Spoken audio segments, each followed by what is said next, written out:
¿Cómo están? Bienvenidos al Bote Pronto del día de hoy. Advierto lo siguiente, estamos grabando hoy, no estamos en vivo, y entonces no sabemos cómo va a quedar todavía la última del Senado, pero hay cosas claras. No le dio los votos a Morena y sus aliados, más algún panista que ya no fue panista, entiendo, es un panista que ya es morenista, un yucateco, más algunos priistas, no les dieron los votos. Y entonces lo que pasó es que Ricardo Monreal subió y dijo, no, retiremos y discutamos más. Y la comisión que había subido también pidió oficialmente, no, retiramos el dictamen, ¿no? Porque eso le da 10 días para volverlo a subir. Y nos quedamos en que la oposición decía, no, votémoslo el día de hoy. Porque si se vota el día de hoy y se dice que no, tocaría hasta el próximo periodo ordinario volver a meter otra iniciativa. Y eso da tiempo. Dos cosas que quiero hablar hoy con Héctor Aguilar Camín y con Juan Ignacio Zavala. ¿Cómo están? Buenas noches. Uno, pues no les dieron los votos, ¿eh? Y mira que los quisieron comprar y creo que importa. Es decir, Adán Augusto estaba en un hotel enfrente del Senado todavía hablando con senadores de oposición, tal. Monreal ha de haber hecho algún esfuerzo. No les dieron. Y lo segundo es, creo que Héctor quiere hablar de esto. Esto a lo mejor sí da una oportunidad para ver cómo hacer esto de hacer algo con la seguridad, ¿no? Héctor, arranca. Bueno, a mí me gustaría mucho que esto no pasara con la finalidad, digamos, razonable, me parece a mí, de estudiar realmente qué es lo que quieren hacer con esto y que se establezcan las reglas de cuál es la política de seguridad que quieren hacer con esto, cuáles son los compromisos del ejército que quiere hacer con esto, etcétera, etcétera.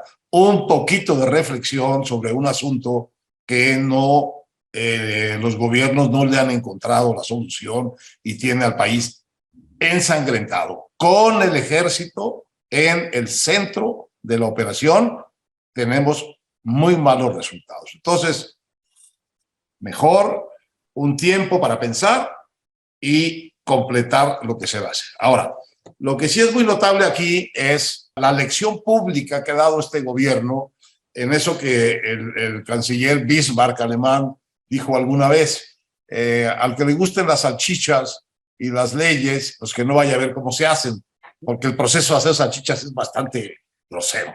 Bueno, creo que hemos tenido una temporada, un gobierno, en donde nos han mostrado la máquina de hacer salchichas a todo lo que da, sin ninguna restricción, para dominar ministros de la Corte, presidentes de la Comisión Reguladora de Energía, empresarios que estaban litigando el pago de impuestos, a ex colaboradoras como Rosario Robles, que luego eran adversarias del gobierno, aspirantes panistas a la presidencia como Ricardo Anaya. Bueno, a todos les han aplicado de frente al público la máquina de hacer salchichas. Llevamos unos días, no sé qué opines, Juan, de ver operar la máquina de hacer salchichas a todo lo que da. Ayer vimos una salchicha repulsiva que se cruzó del PAN a Morena, porque de pronto en 2 días descubrió que López Obrador sí es el dirigente, el presidente que el país necesita. Entonces, están con su máquina de hacer salchichas mostrándonos todo el procedimiento a todo lo que da. No deja de ser pedagógico. Bueno, sí. y a ver, Juan, es lo que te preguntaba Héctor, y nada más apunta al final, ¿cómo fue que no les dio la salchicha para terminar hoy y que ya nos hubiéramos ido todos a casa, no? Hoy no les dio. ¿Quién sabe por qué, no? Juan. Bueno, mira, la verdad es que sí, no está esa... cuando Bismarck decía eso, pues no había ni tele ni cosas de esas, ¿no? Ni redes, ni estas máquinas, pues, de hacer salchichas y de triturarlas, ¿no? Porque ese es el problema. Recuerdo que realmente lo que hace este gobierno es o hace las salchichas o hace aquel paseo de la humillación pública que vimos en Juego de Tronos, ¿no? Entonces pasas y ahí te escupen y etcétera, y es, digamos, esta suerte de guillotina ahora, pues es la plaza pública en la que López Obrador decide sacrificar a los que ya enumeró muy bien Héctor, ¿no? Candidatos presidenciales, senadores, políticos, empresarios, lo que fueren. Lo que ha sucedido aquí es también, hay que decirlo, pues que se está haciendo política, y muchísima. Esta es una cosa donde este gobierno también, aparte de hacer la salchicha cuando les toca hacerla, nos tiene acostumbrado a ver al abarrotero mayor, que es el presidente, y es el único que dice y hace y el que despacha en el abarrote, ¿no?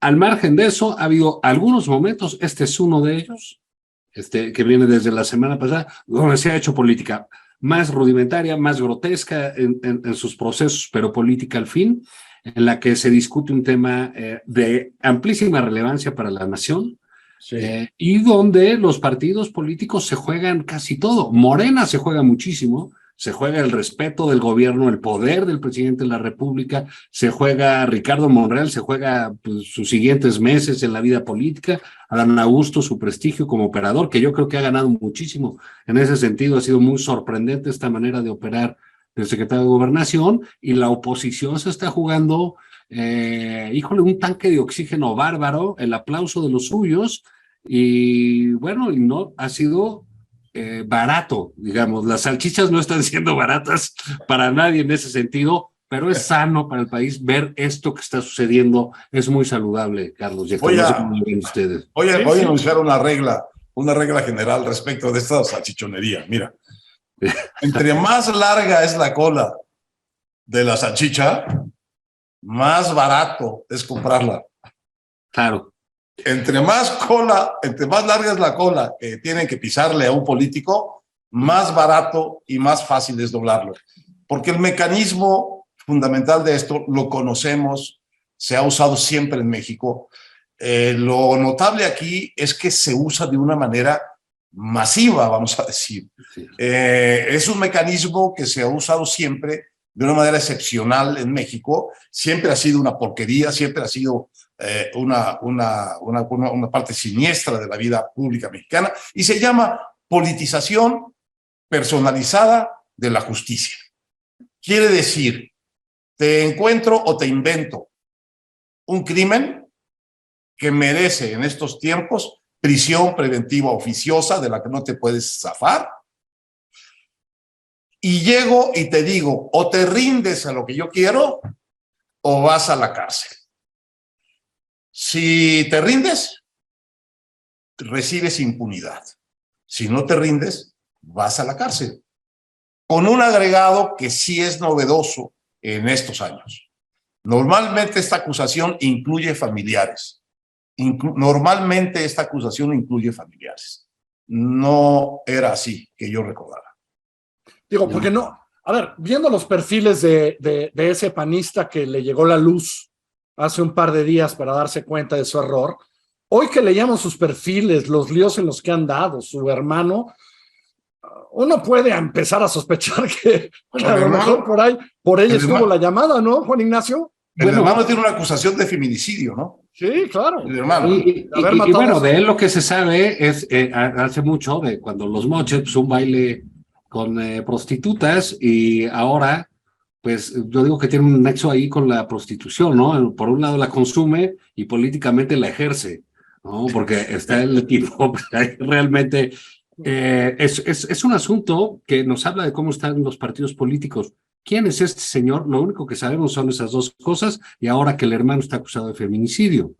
Pero son esos sujetos que son un donadie, que están por ahí medrando de la política, etcétera, los que se hacen famosos de la noche a la mañana porque se vendieron, porque no tienen absolutamente nada más. Y eso es lo que tendría también que empezar a revisar la oposición, porque el señor Paz pertenece a esta generación de panistas que funcionaron efectivamente con los moches, con los puestos, etcétera, y que se mueven sin ningún problema para uno o para otro lado. Eso ¿no? aprendió. Yo, lo que decía Héctor de las salchichas, nada más habría que abonar pues esas dos frases en México, ¿no? También muy, muy ciertas, ¿no? Que en política lo que cuesta dinero cuesta poco, sale barato. Y lo que no suena ético, pues suena metálico. Pues ahí ya tenemos muy claro cómo está la negocia, ¿no? Vamos a hacer una fenomenología de la salchicha, nos vamos a ir construyendo aquí en Botepón. Ya estamos aquí.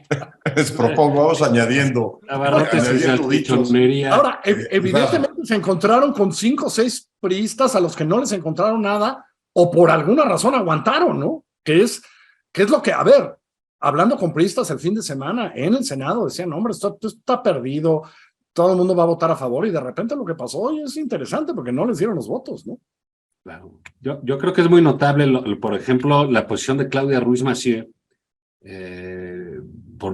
fue presidenta del PRI, fue funcionaria del gobierno de Peña, pertenece a un linaje político priista muy importante, y creo que se defendió muy bien, dio razones en el pleno, etcétera, no se escondió como otras personas o manejó una abstención como hizo la hija de Manlio Fabio, etcétera. Creo que, como decía al principio, me parece que son estos momentos donde hay mucha política, porque los del PRI resistieron eso, y como vemos, pues ya varios del PAN han de haber resistido algo, ¿no? Porque no ha de haber sido solamente la puerta yucateca la que tocaron.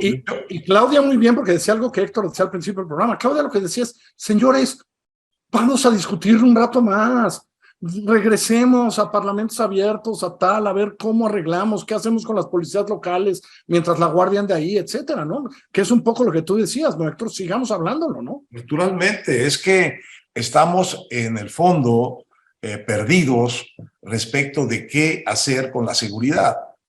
Y la decisión ha sido, pues echemos de más ejército y echémoselo por más años y echémosles la Guardia Nacional. Bueno, yo pregunto, ¿en qué está ocupada la Guardia Nacional? Porque nos quedamos en que la Guardia Nacional estaba ocupada en impedir el paso de migrantes. Bueno, pues por lo menos que nos digan en qué está ocupada la Guardia Nacional, cómo se va a desplegar, cuántos son. No, eso sí ¿Qué han hecho? A ver, ¿cuántos son operativos? ¿Cuántos no son operativos? ¿De dónde vienen? No, bueno, y sobre todo, ¿cuál es la estrategia de la Guardia Nacional? ¿A dónde va esto? ¿Qué es lo que van a atacar? ¿Qué es lo que van a apoyar? ¿Van o no van a apoyar a las policías locales para que crezca? Es decir, esto ¿hacia dónde va? ¿Hacia donde le dé la gana al presidente? Pues ya vemos que a donde le da la gana al presidente no es el lugar correcto, porque lo único que ha producido es más sangre, más violencia, más impunidad y una multiplicación del crimen organizado con, digamos, apoderado de la sociedad en múltiples regiones. Gracias Héctor, gracias Juan Ignacio. Hasta luego.